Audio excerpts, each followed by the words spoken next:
want to go now to what's really the collateral damage in this crisis, which are children. They witness a lot, they suffer a lot in this, and in this, our audience tonight, we have CASA, CEO Marty Sink is here, as well as Sue Meager, your program director. Can you talk anecdotally about what CASA is seeing in the midst of this crisis? Sure, thank you, Amy. What we're seeing the impact that it has on families, as everybody else in this room and the panel are seeing. Many of our cases involve very young children. Some of these children are finding the bodies of their parents who have overdosed. We have cases where young toddlers are walking around drug paraphernalia and needles.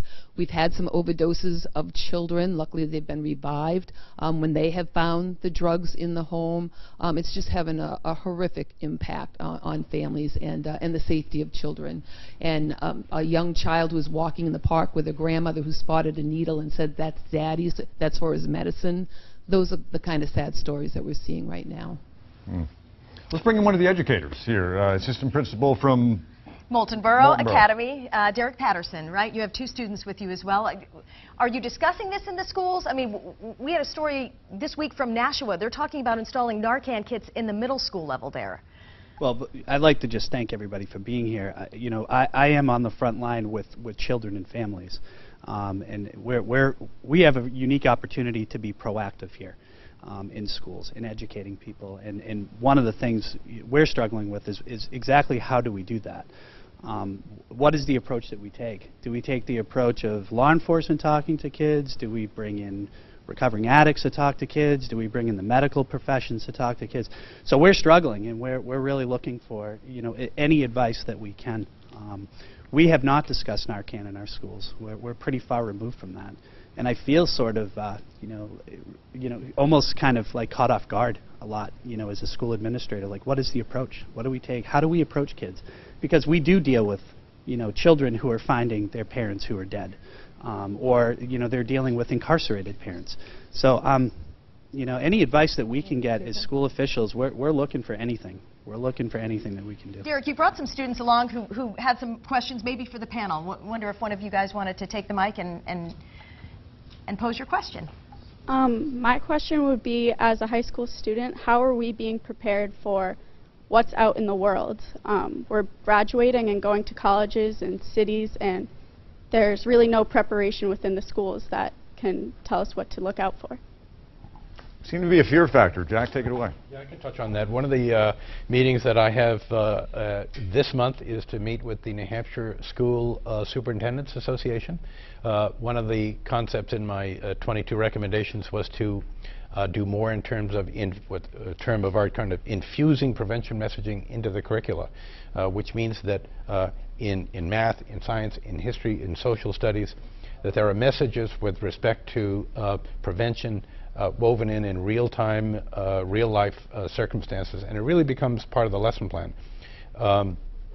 So that gets pretty complicated because each superintendent, each school board has to move to make prevention more a part of the educational experience for everybody.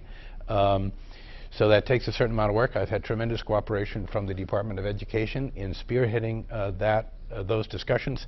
And another piece of legislation that we'll be introducing and hope to have passed is to bring the school nurses closer under the auspices of the Department of Education in terms of certifying the school nurses. That's going to increase their skill set in terms of these sorts of public health issues and weave them together, because school nurses are frequently on the front line and a very important part of the management team in schools. I want to go back to the young lady who just spoke and just ask you, I mean, are you seeing, you're in high school, and either one of you can answer this, are you seeing heroin in the schools? Are you hearing about fentanyl in the schools? Are they pills? I mean, how visible is this, or is this something you're being warned about? We're from a pretty sheltered school in Moulton Borough, but I'd say we indirectly see it more with, you know, the kids who don't come to school a lot because they can't get there, or the kids who are being diagnosed with like depression or things like that and starting to get on pills, and you see that as more of a gateway. So not directly like the heroin problem, but how it's going to turn into that. So you're not seeing needles at parties? No. That's good news.